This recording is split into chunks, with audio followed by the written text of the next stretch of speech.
that then Liz will be the focus of the screen. So, Liz, if you can say hello, and then that way I think you'll shift on my screen, actually Oh, speak. okay. Yeah. Although I'm going to ask everybody else to talk too. So, Okay, so it'll so, shift but around yeah, and it'll have to okay. shift. Yeah. Okay. So let me just remind everybody why we're here tonight and who Liz is. So, the tradition, of course, is for Chevra Kadisha to meet on Moses's yard site, which is the 7th of Adar, and today's the 25th of Adar, so we're a little bit late in doing that. Actually, it's now the 26th of Adar. Okay.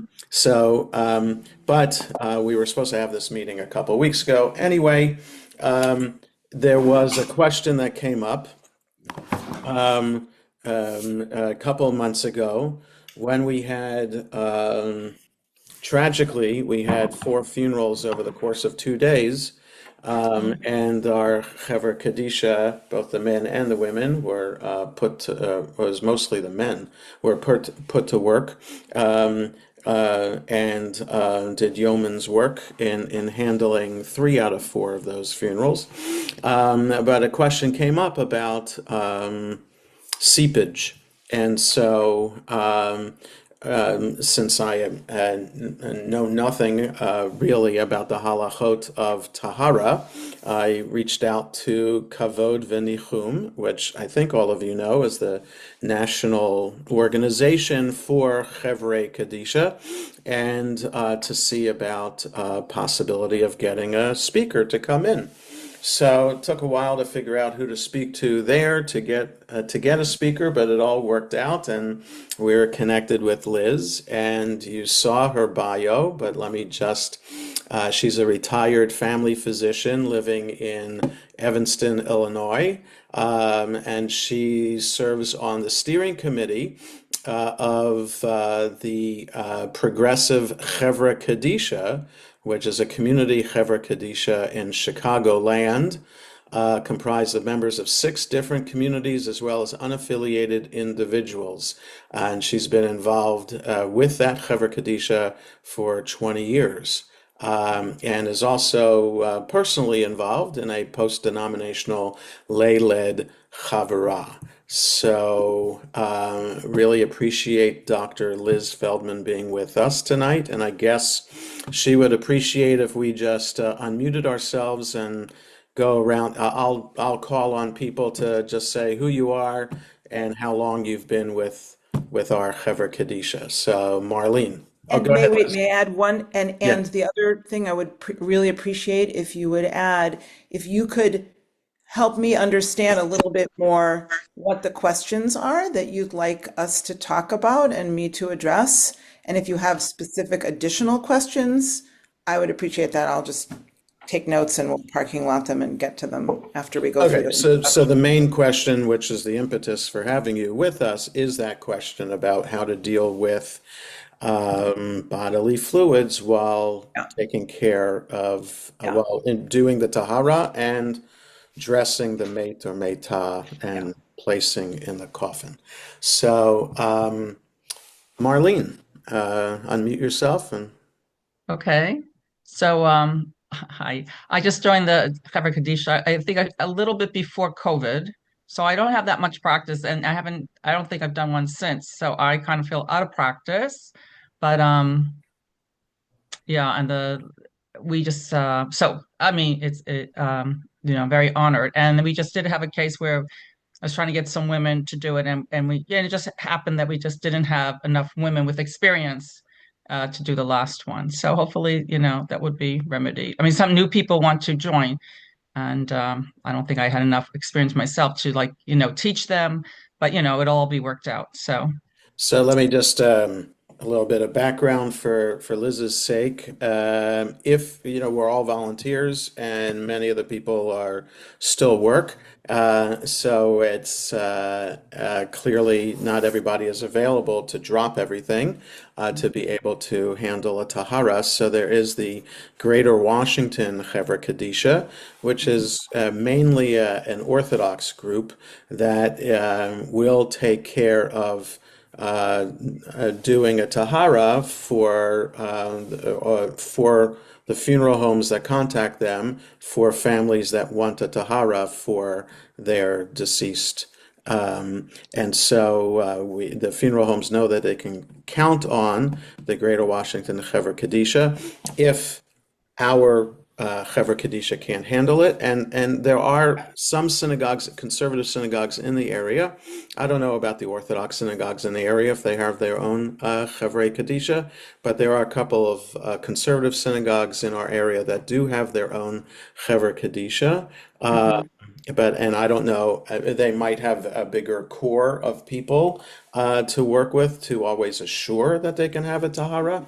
But so we're a synagogue of about 230, 240 families, and there are about maybe there are under 10 men who are on the men's side, and about the same amount of women on the women's side. So it's not clear that we would always have somebody, but for those four Mhm. funerals that we had a month ago, we were able to have Paul Tillis. We'll hear from him in a moment. He's like the coordinator of our men, and he was able to get three groups together for that. Ken Libby. Hi, I'm Ken Libby. I've been doing the Hebrew Kadisha for, I don't know, about 15 years. And I did three in 2 weeks in that we had a whole group, including two one night. Wow. Right. Yeah. Okay. Thanks, Ken. Patricia.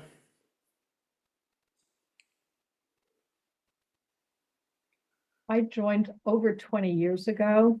Mm. Um, I was not available that night or during that time, and that was hard.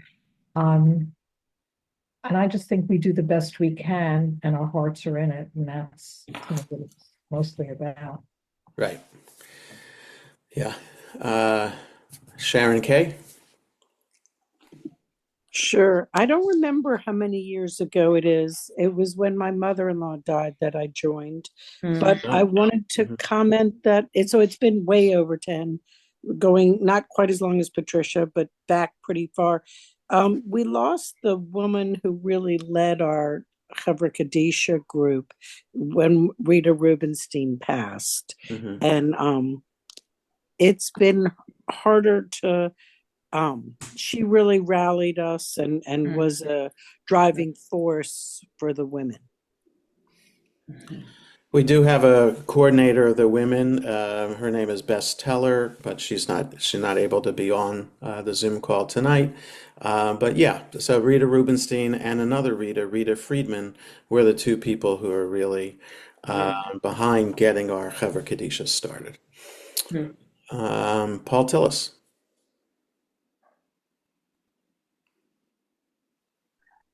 Yes, I've been a member since the beginning when we started with another synagogue that the head of their Chevra Kadisha kind of took us under his wing Mhm. and had us work with them. And then we decided we had enough people and had enough confidence to strike out on our own. Mhm. And I also keep a record of the men of the Taharas that we've done. So I have a record going all the way back. I have to count how many, Oh, but wow. I'm sure it's more than 20 years.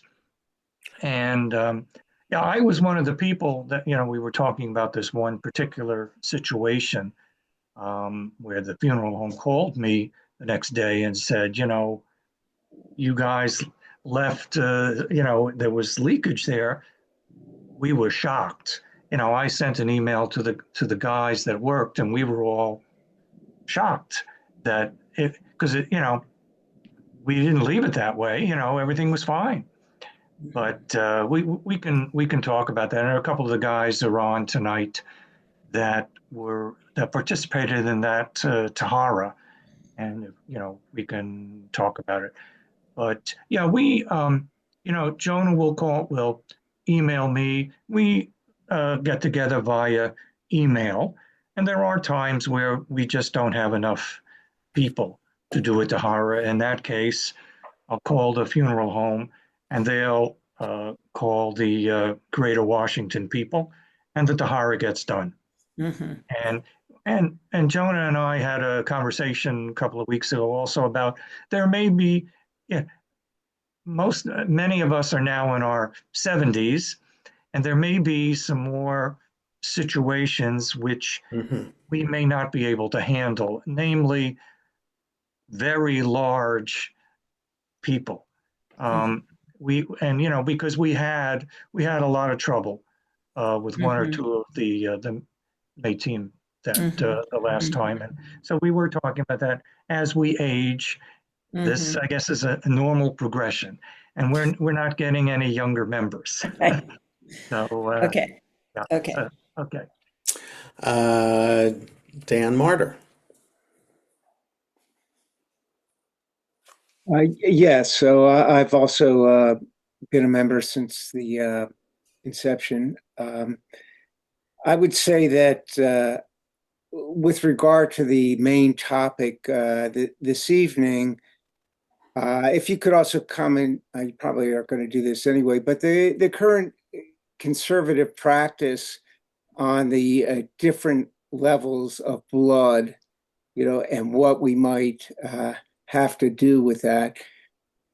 Because, we tend to, feel like, well, we're not sure, so let's be careful and try to rigorously, contain all of predominantly bloody secretions and put it in the Met. But this can really get to be a practical problem, of course. Even though you're trying to stanch the bleeding well, I mean, just moving the Met around and so forth can be an issue. So if you could comment on that as well, I'd appreciate Sure. it. Thank you. So a couple more screens. So we got Ira and Ethel Levine.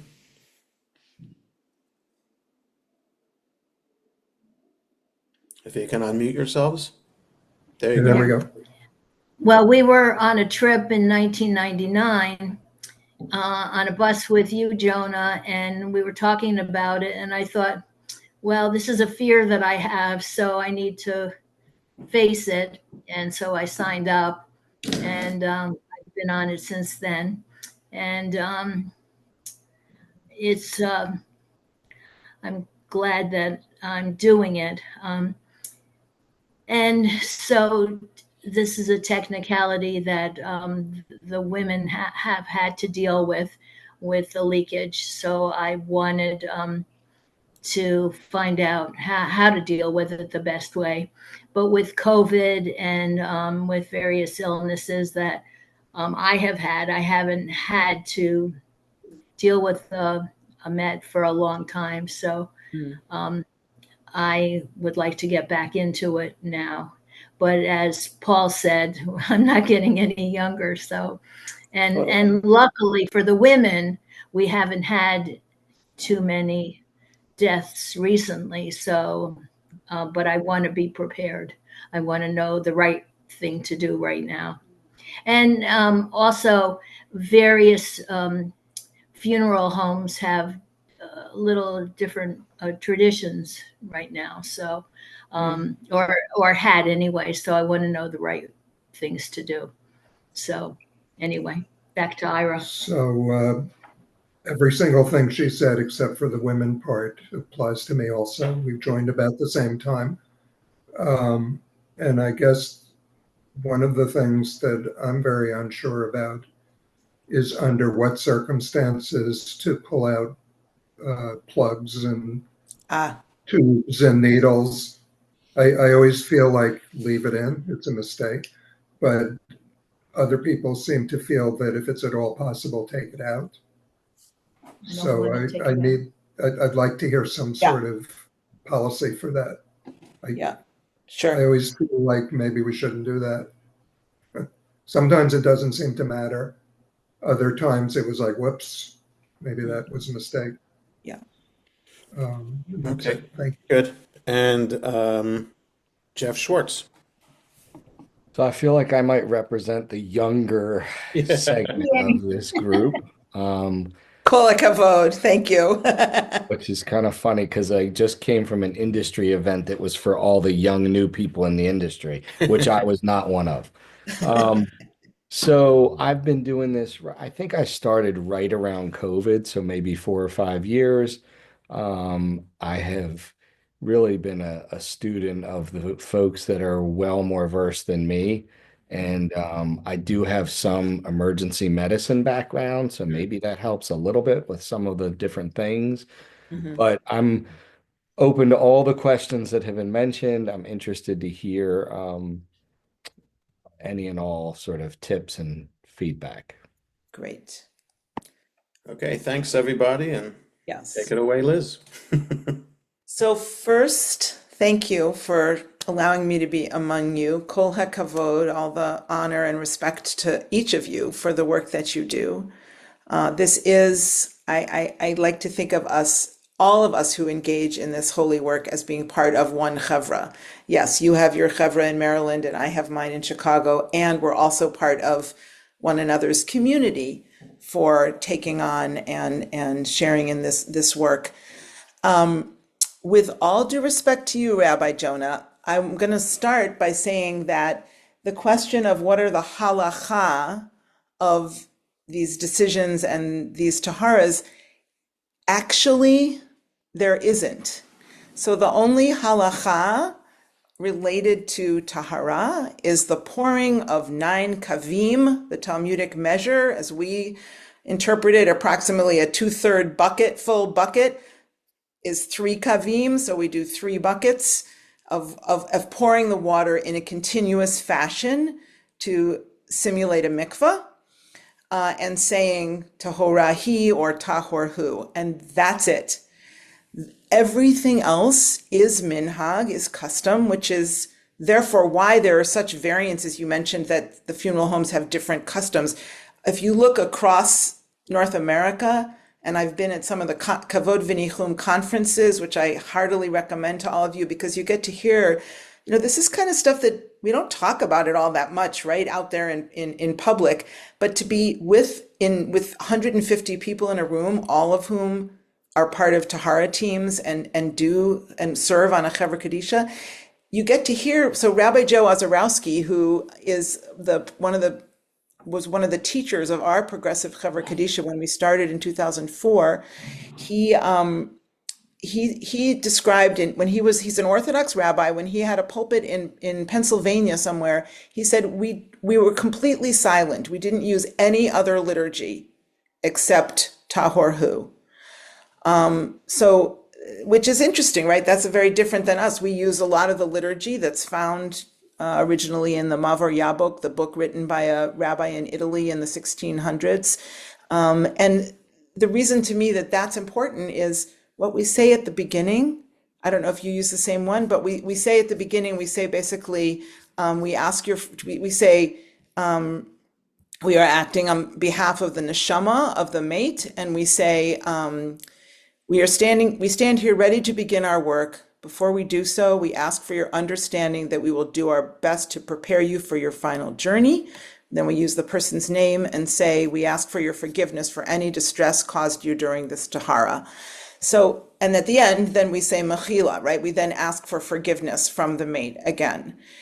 And why is that important? It's important because 2 of you mentioned what is the right thing to do. The right thing to do is, by definition, what the Tahara team decides is the right thing to do in the moment of the Tahara, right? So the question about whether to leave in a tube or take out a tube, the way we understand that in our chevra is, it kind of depends on the makeup of the team. I'm a physician.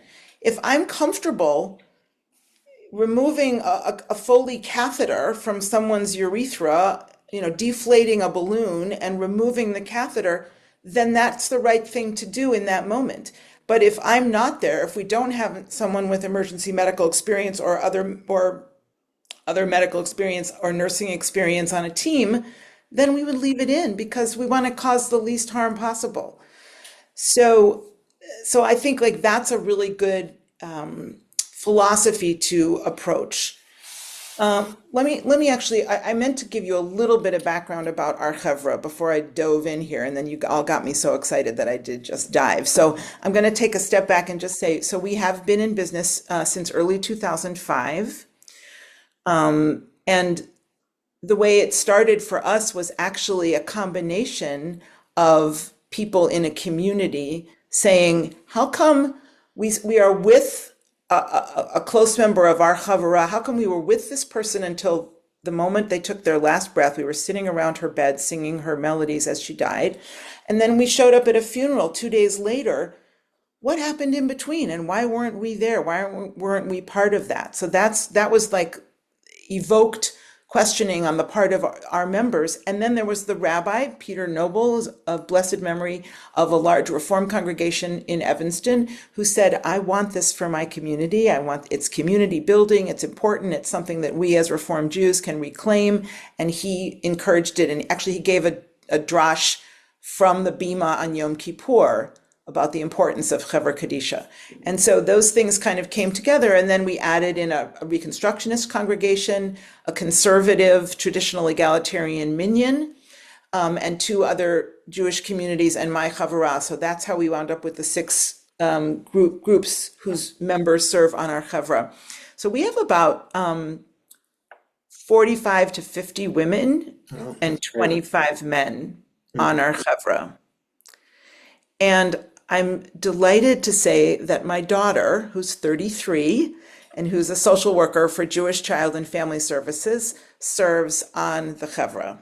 And she and I have had the great privilege of doing a Tahara together with my daughter, which is, most of you can imagine, is quite a lovely, special experience. And even my mom, Zichrona Livracha, she didn't actually do Taharas because she didn't want to get a hepatitis B shot at her age, but she was one of our coordinators that called people and pulled teams together, and she did Shmira. So we have been doing this, and we do have a number of physicians. And when we were trained by Congregation Beth Shalom in Northbrook, Jonah, you may know Carl Wolkin. I know of him. Conservative rabbi. So isn't that Deborah Newman Kamen? Isn't she there now? no, that's different. That's on Israel Field, yeah. Okay. But Rabbi Wolkin's community trained us because they already had an active chevra just for their shul, and so that's how we learned. So we do have the good fortune of having a large pool of people to choose from, and we've really done a ton of outreach. I'm going to save this topic for later, but I'm happy to talk to you about how to get younger members. Do you guys have a Hoyer lift available? That's up. So Paul, does the new Sagel Bloomfield place have that? Yes. Yeah, they both of the places that we work with have a lift. I don't know if is it a Hoyer lift? I know my wife is a physical therapist, works with a Hoyer lift. Yes, we have a lift. Okay. And we've definitely needed it. Yeah, so we work at 2 funeral homes, they both have it. Got it. Okay. So for us, that has been something where we were hesitant about using the lift at the beginning, and people felt like it would contribute to a lack of dignity because it's like, the body is like swaying as it goes up. But we've learned the specific skills, and maybe this is something, as a physical therapist, maybe you learned it, but we've learned that if the person is very broad-shouldered, where we need to put the straps underneath their shoulders, we need to then tuck their arms in, not have them be out, right? So they need to be in the next strap down, lower down, has to be high enough up that the hands can be tucked in.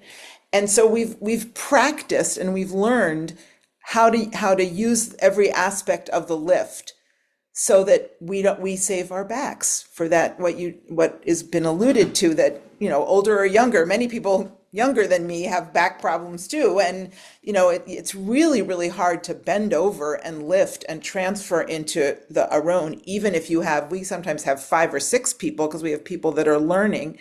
And certainly with 3, you really are going to cause yourself trouble. So to me, the philosophical underpinning, we always talk about the two philosophical underpinnings that we all use in our work: kavod hamet, honoring the dead, and nichum avelim, comforting the mourners. Well, we've added the third one, which is kavod hachai, or honoring the living.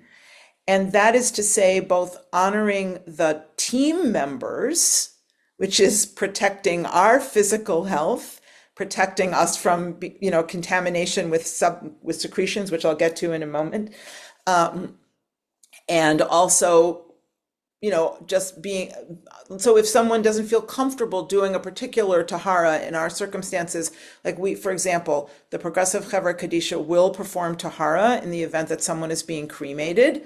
We will encourage them to not cremate the person, but if the family says this is what our family member wanted, we want to honor respect them, kavod hamet, and it would give us comfort for the person to have a tahara, nichum avelim, we will do that. And we actually, I told Rabbi Jonah this, that we listened to a sort of a posek, right? So person who renders halachic opinions on this, which is Rabbi Elliot Dorff, who was the chair of the Conservative Committee on Laws and Standards for many years as the rector at Ziegler Rabbinical School in LA.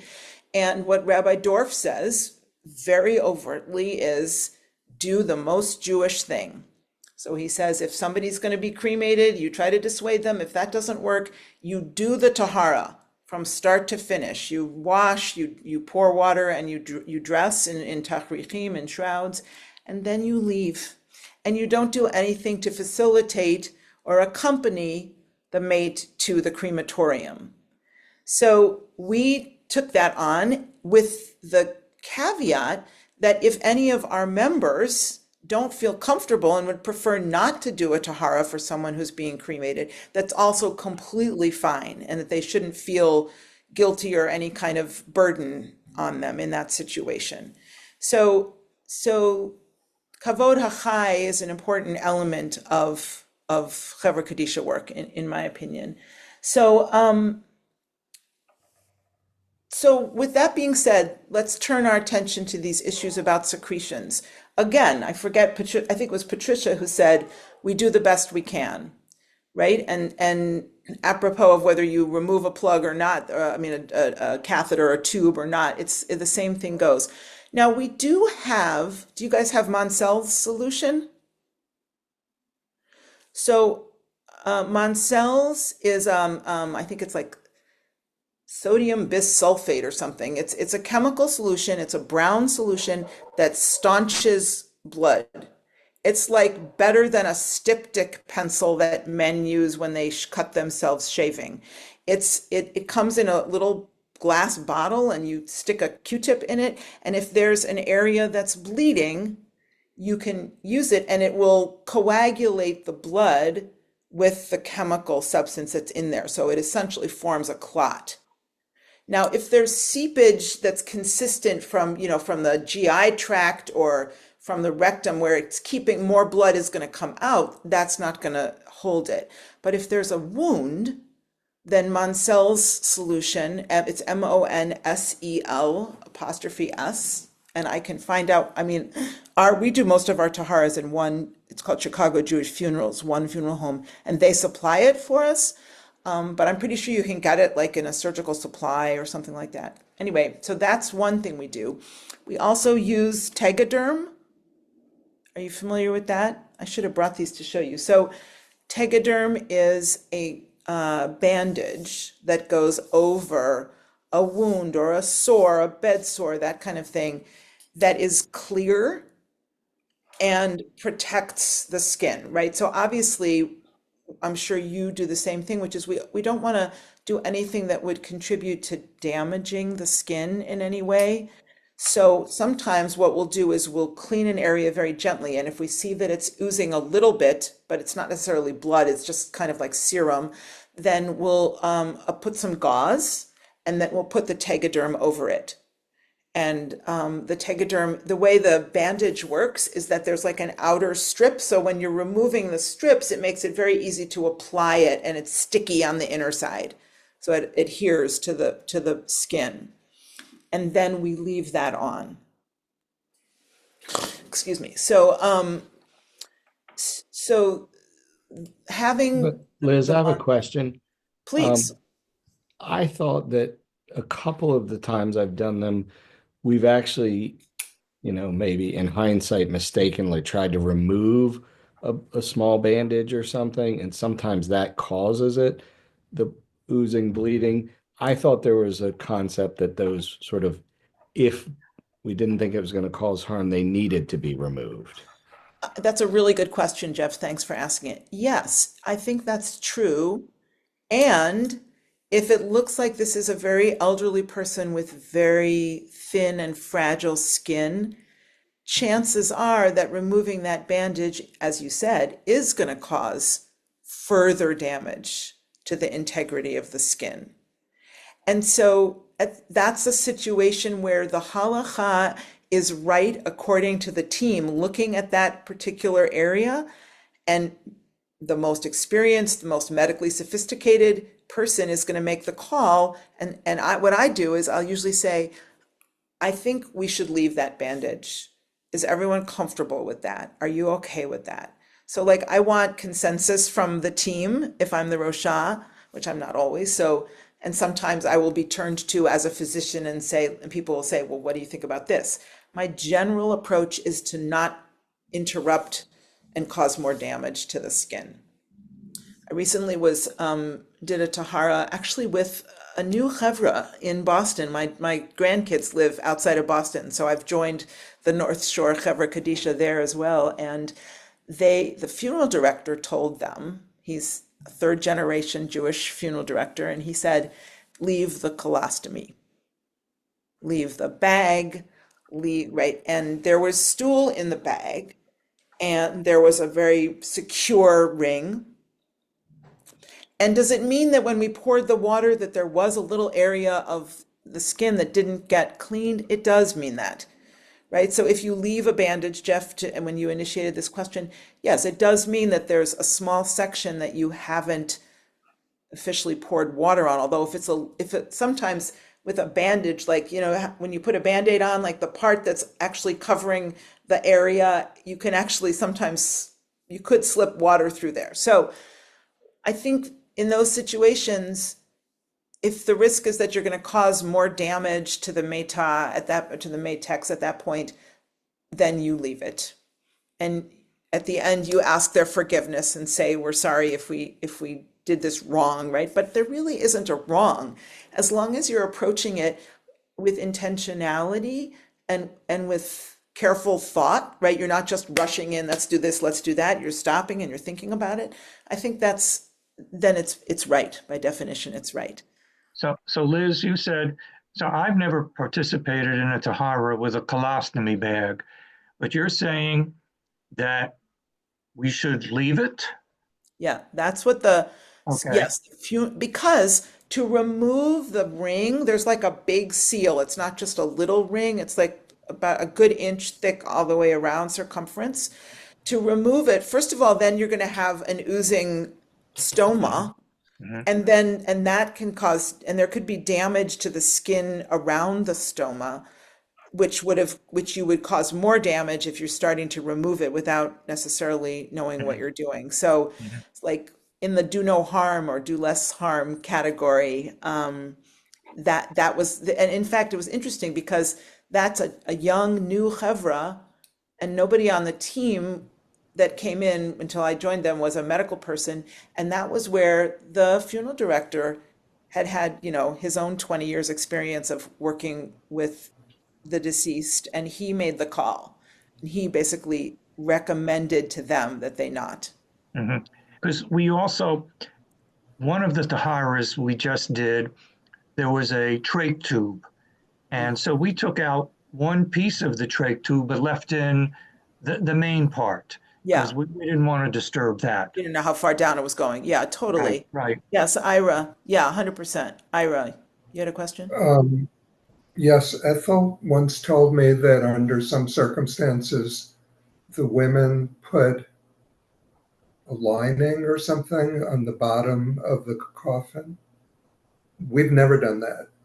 I was under the impression that the holes in the bottom of the coffin are intentional to let things decay naturally, and therefore you shouldn't put a lining underneath. But obviously that would stop seepage, I guess. Well, it would the tachrichim would presumably have stain or seepage on them, but whatever is beneath them wouldn't. Is that? And Sharon, I saw you nodding, so can you comment on that? Because we don't do that. We haven't done that. We've had, so I'm remembering one time where the funeral director said maybe you should do a layover. And we weren't sure what that meant. And we continued on and we were very over. We did get through it, but we ended up leaving a sheet in the bottom because we wanted to be respectful of the family too. It's all going to disintegrate eventually, but we just felt like, but we've had more than one instance where we had, it wasn't from what we did, it was how the Met came to us, where there were issues that we weren't, and we have had a medical person on the team, and we often do not. Right, exactly. Especially the women. Again, you're with Kavod Hamet, you're honoring and Nichum Avelim. You wanted to make sure the family wasn't discomfited in any way. So those were the principles that you acted on. Yes, Ethel, you wanted to comment? I think this was, besides the sheet, this was like a plastic on the bottom with like diaper material on top of the plastic, and then the sheet. Sharon, You may do you be remember that? Yeah, something like that. well, and we also know the funeral director out in Tacoma Park, if we had concerns, will come back and address the issue too. That we have like said to her we had some concerns. So those are both really helpful. Oh, go ahead. I thought I read somewhere that those holes should never be blocked. Is that not the case? The holes in the bottom. I mean, I think possibly that's true in the best of circumstances if there isn't a superseding situation. I actually don't know the answer to that question about the holes in the Aron. Rabbi Jonah, do you know about that? So, well, the whole idea is from dust we're created, from dust to dust we return. So there shouldn't be anything to impede that process. So, but I didn't know that a casket has holes on the bottom of it. I don't know why it needs to have holes, because the wood casket itself is Going to naturally decay. decaying material. Yeah. So I don't think it matters that there's holes in the casket or not. And I never, like I said, I never knew that there would be holes. So as long as the material that goes in the casket is biodegradable, then there shouldn't be a problem with doing some kind of lining or something like that, extra layers of sheets or something like that. If it's all natural material, it should be fine. Well, and I think people said plastic. They use some sort of plastic. Yeah, I was just going to say, I had a conversation with somebody from the Greater Washington people after we had this problem with the leakage. And he told me that they bring a plastic sheet. Somebody brings extra supplies in their car because they don't trust the funeral homes. And he said one of the things they bring is plastic sheeting in case they need to put it. And he made it clear that you have to put it on the bottom of the Aron and then put the meat on top. And I guess he didn't have a problem with the Right, whole. that's interesting. Yeah. Right. But again, the problem that we ran into, we had no idea. We didn't see any leakage when we finished, and we left, and we're shocked the next day when, I was shocked when I got this call. Now, I will say we did do a Tahara a couple of years ago where the mate had donated skin. And in that case, the funeral director gave us what she called a coffin liner, and somebody called it a body bag. And we did not do a Tahara in that case because it was, I mean, talk about leakage there. Yeah, it You was know, that nothing was but that was leakage. Yeah, terrible. Yeah, we couldn't do yeah, anything except right. get the mate into the coffin liner. We put the tachrichim on top, Top. zipped it up, and that was it. There was just nothing we were going to do there. It was very, very sad. A longtime member, he donated skin from his back, Wow. and Wow. it was a mess. Yeah. Well, Wow. that's what we learned. The funeral director had said to us, do a layover, and we didn't know what it was. And she had said, we were surprised you took the Met out of the body bag. Yeah. And try to go Well, back to, you're making, you want to be as respectful as possible. And that to me is the bottom line. And you don't 100%. know what to do. And we just, I never have felt guilty about a decision that was made because it's always felt that it's under the best, given the circumstances at the time, that's all we can do. And as Yes. long as we're respectful, and that I have guilt about everything, but I never had guilt about what the decisions we've made because we make them as a community in the best Beautiful. interest of the Met. I don't. Beautiful. So beautiful, Patricia. Thank you. Yes, that's exactly. I concur, agree completely. In terms of equipment to make it a little bit easier, though, so besides the Mansells and the Tegaderm, we always have cotton packing. And I actually learned from a friend of mine's mother, Sophie Black, Zichrona Livracha, who taught me. She had learned from she came over from Austria as a young child, and she had learned from a German chevra in Chicago that doesn't exist anymore. And she taught me how to pack the rectum of someone so that there wouldn't be any rectal or anal oozing.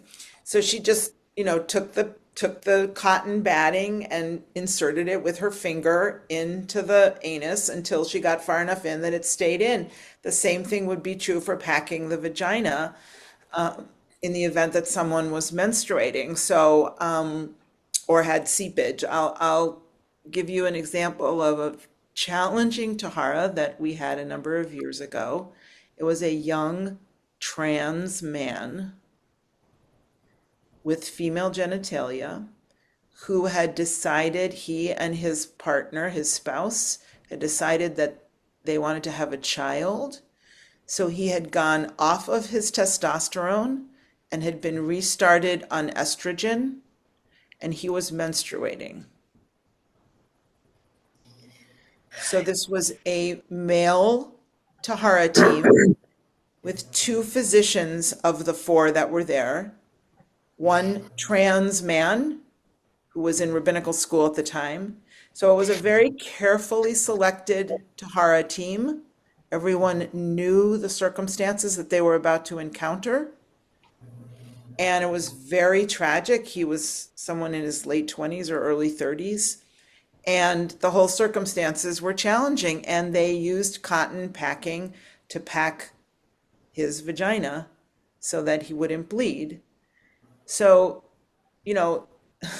that's probably the most challenging example of a Tahara. And they did just like everything else we've said. They maintained kavod hamet, and the family wanted them to have a Tahara. And in our community, I'm sure yours as well, we do the Tahara with the team that's reflective of the gender that the person presented as and wished to live as. And so it was a men's Tahara team with, understanding of what they were going to encounter. So the packing can be helpful if you're talking about, and sometimes the mouth. If there's a lot of just saliva and seepage from the mouth, we'll pack the mouth a little bit. Not so much that it makes the jaw bulge or anything like that, but just enough to maintain the secretions. So, or to contain, not maintain. So, so we do have those kind of three items that we use in terms of containment. These other situations, I mean, honestly, I've not had the situation where the funeral home called us and said there were secretions that, you somehow missed. I'll tell you the last Tahara that I did in Boston, the Meta must have used a home hair dye. And so the minute we started washing her, we hadn't even gotten to the Tahara yet, but in the Rechitza, the dye started leaking. Ugh. And anywhere the water went, I mean, at first somebody was like, was she out in the garden? Like it looked like there was black stuff on her arm and under her fingernails. And we finally realized, no, it's just hair dye. So there's really nothing we could do about it. I mean, we weren't going to cut her. I mean, the hair had like outgrown out. So the dye was like from here down and it was down to her hair was down to her shoulders. So, we looked at each other and we're like, we did the Rechitza, we did the Tahara, we tried to dry her off really, really, really well. And there was still some hair dye that got on the tachrichim as we pulled the kittel and the thing over her head. So, I guess if somebody had opened the casket, they would have seen like black streaks on some of the white muslin. But again, it was one of those situations where we did the best we could. So, yes, Ethel. Well, I have two concerns. One, of course, is for the Met, that you do the right thing for the Met. But I always am scared because I'm afraid that the leakage is going to leak out of the coffin, and I would be embarrassed for the family that there would be leakage out of the coffin onto the carpet in the shul. Sure. And I never would know what to do with that. And I just get goosebumps thinking about that. So I'm glad that there's something, that we can do about that. Because I would be so embarrassed. Of course. That would not be nichum avelim. That would not be comforting to the family. You're absolutely right. And I think the examples, we have not had that situation, but the examples of the layover and the, plastic underneath. And it is reassuring to hear that the Orthodox kavra brings extra plastic to put under the meta in the event that they need that. I'm actually going to have the opportunity to be with the Orthodox Jewish Sacred Society Chevra sometime in the next week when they have a Tahara. So the one of the two women's Orthodox Chevras in Chicago, they do 3 to 4 Taharas a week. Wow. And the reason I reached out to them was because in Chicago Jewish funerals in the prep room, there's an actual mikvah. So there's a, cement or whatever, around, and there's a pool. And the lift can slide over to go right over the pool. And we've never used it and we've never seen it used. And I felt like if we'd like to, wouldn't that be lovely to actually use the mikveh? But it feels like it would be so indignified. You've got this body and it's dipping in the water. And then when they come out, how do you keep it modesty as much as you can, whatever. So the Orthodox, one of the Roshas and I had a lovely conversation and she invited me. She said they don't always know if there's a lot of lack of, if the skin is not secure, they won't use the mikveh. There has to be no seepage in that situation, but that she's going to invite me in and I'll ask her about what they do with seepage and whether they also use some sort of a sheet. I appreciate that question and I can get back to Jonah and let you know what I learn about that. Yeah. We had talked we could have sort of a go-to bag of supplies because sometimes even in the funeral home, there aren't enough supplies. But the problem is our synagogue is far away from the funeral homes. Who's going to Yes. be responsible for picking it up? But So we keep a PCK box in the main funeral home that we do our Taharas in, and then we keep another one in someone's home. And so if we're going to a different one of the other funeral homes, we'll usually have somebody try to swing by and pick up the box. And the box contains extra Tegaderm, extra cotton batting, extra orange sticks, extra of all the other things that you know normally would use, nail polish remover, scissors, etc. So yeah, and it's labeled, and we keep our liturgy, spiral bound liturgies in there, and yeah, so then it's just on a shelf in the prep room all the time. So that might be an option. I think we have talked about that before, but I don't know if we had done anything about putting a box in. I'm not sure we could. Did we talk to Torchinsky about that at the Right, so time? I don't know if that's a possibility or not. It's not, it's been many, many years since it was Right, brought up. right. I think other synagogues do it. I've seen boxes with synagogues' names on them. Mhm. I think the problem there, can you trust other people going in there? You know, it could be Uh-huh, weeks or months. And, right. you know, we sometimes go many months, could even go a year Hmm. between Taharas. So, Hmm. you know, can you trust that stuff is still going to be there? That's the problem. I think that's why this guy told me they keep it in somebody's trunk. That way they know that it's going to be available. Right.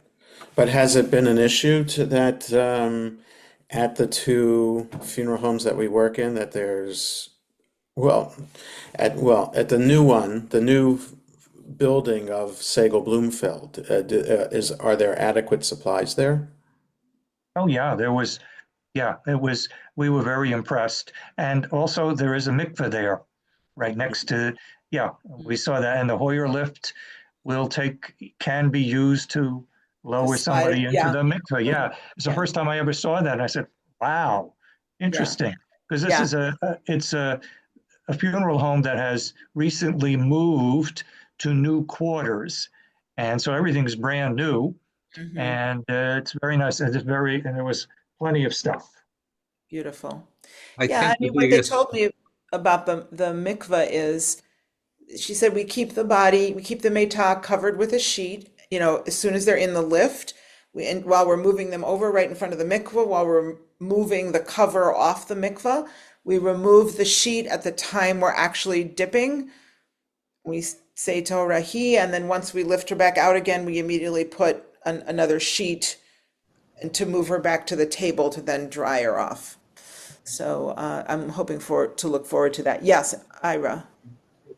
The mikveh is instead of the buckets, Yes. or in addition to, Yes, instead because of. really, if you think about it, the buckets are replicating a mikvah. That's why the whole thing about you have to finish, you have to start the second bucket before you finish the first bucket. That's so there'll be a continuous flow of water, of a sufficient amount of water. So instead of using the buckets, you would transfer the Mater Metah to the mikvah. I haven't seen it yet, so this is only in theory, but as like Paul, I've seen the mikvah itself, and I am eager to have them show me how they use it. So, Because we had that very large person. I don't know, maybe he was like 300 pounds. I'm not sure, but it was close to that. And there were three of us, I think, Paul. There were three, right?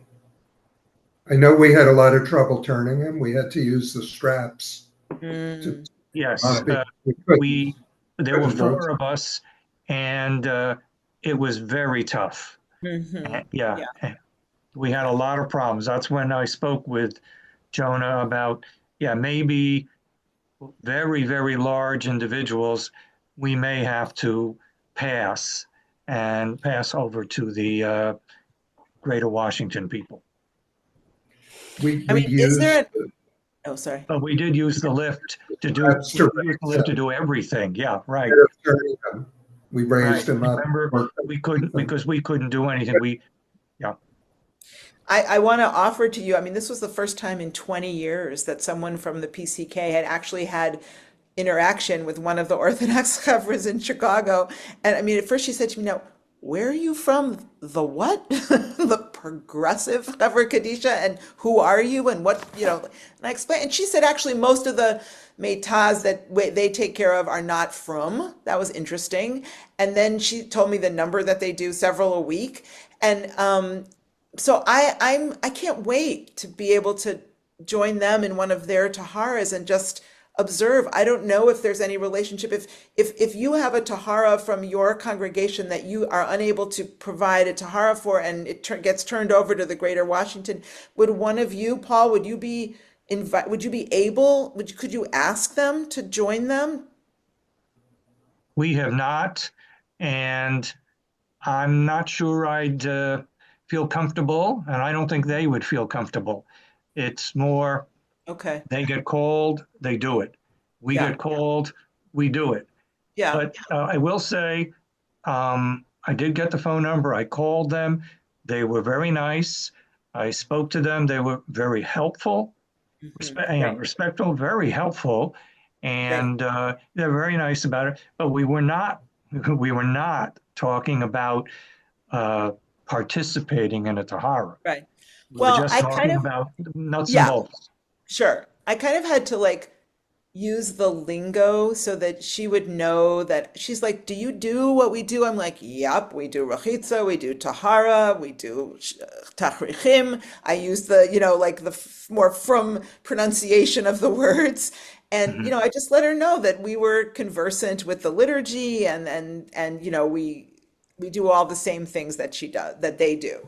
So then she was like, "Yeah, you can come." I don't know. I mean, I'm not halachic according to their understanding, so I don't think they would have me participate with them. But she seemed fine with me observing. So anyway, that's a I side matter. was asked by a family member to participate in a tahara of her mother, my cousin's mother-in-law, but we would never tell her husband that I did that. So I was able to do a tahara outside of our group. And it wasn't very, and I think it was a more religious Mm. Chevra Kadisha than we are. I think they're more Orthodox or more modern Orthodox. And I didn't see anything really different in terms of what they did versus what Right. we did. Yeah. I just want to say we're coming up on an hour that we've been together. Yeah.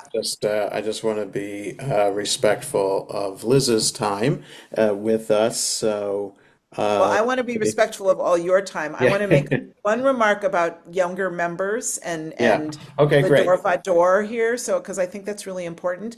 Yeah, I really think that kavod v'nichum can be helpful to you because it's a young, vibrant millennial executive director and she attracts younger folks.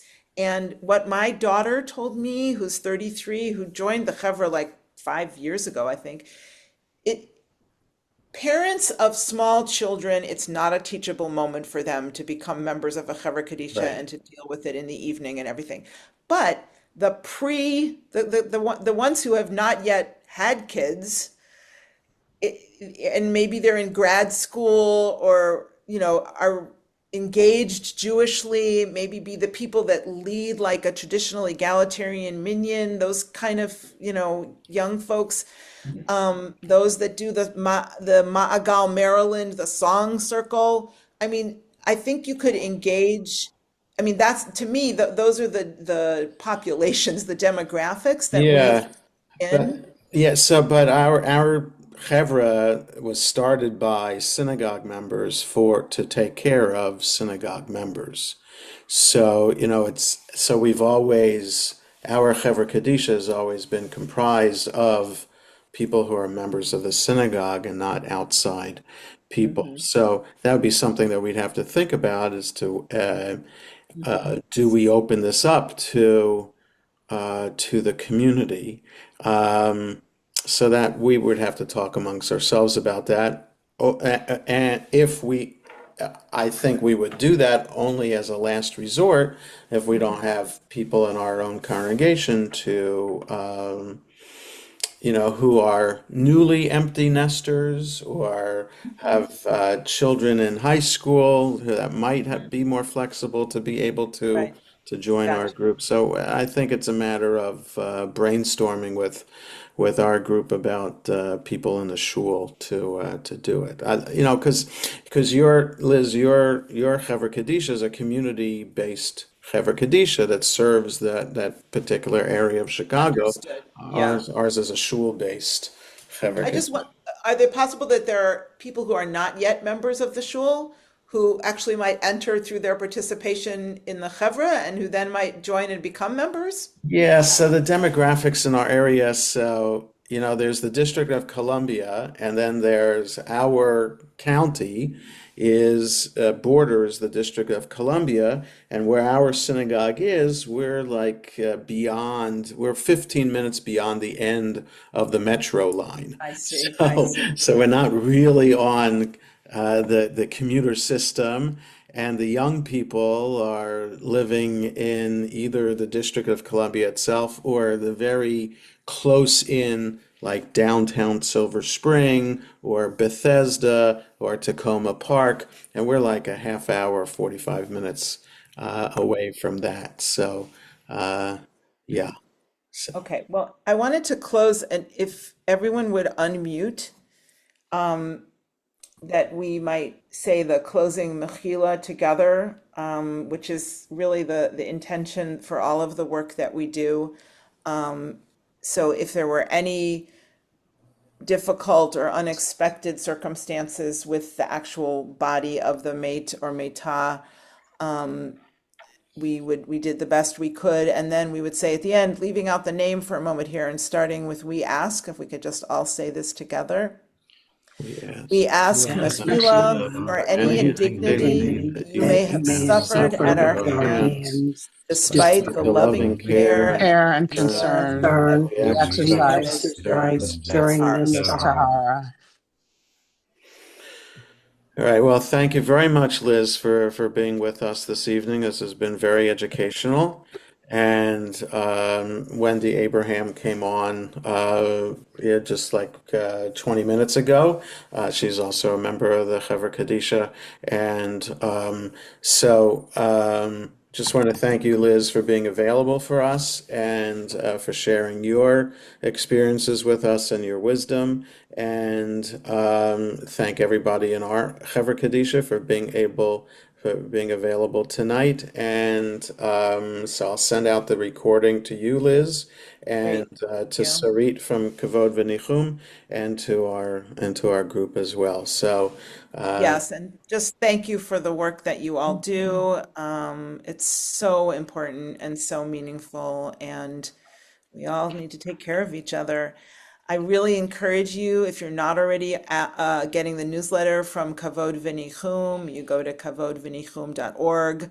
They have some online classes. They have gatherings in different places. I just learned that they're going to be having an in-person conference for the first time since before COVID.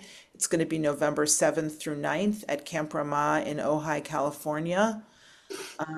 And it's an opportunity to gather with folks from chevras all over North America and share stories and fellowship. So thank you. great. thank you. All right. Thank you very much. Thanks everybody for participating And I tonight. threw my email up there. If anybody has Yeah. any further questions, I'm happy to, try to answer them. And I'm going to look into the holes at the bottom of the casket and the Let's see what and that. I the never knew there layover. was a hole on the casket. I'm gonna talk to my favorite funeral director, who's David Jacobson from Chicago Jewish Funerals, and I'll send back to Rabbi Jonah if I can get any more information on that. Great. Jonah, Thank thank you. you also. Thanks. Thank Good night. thank you very much. Thank All you. right. Thank All you right. for organizing this, Rabbi. Yeah. You Thank bet. you. You bet. All right. Thank you all. Take Have a care. good night. Bye-bye. Thank you.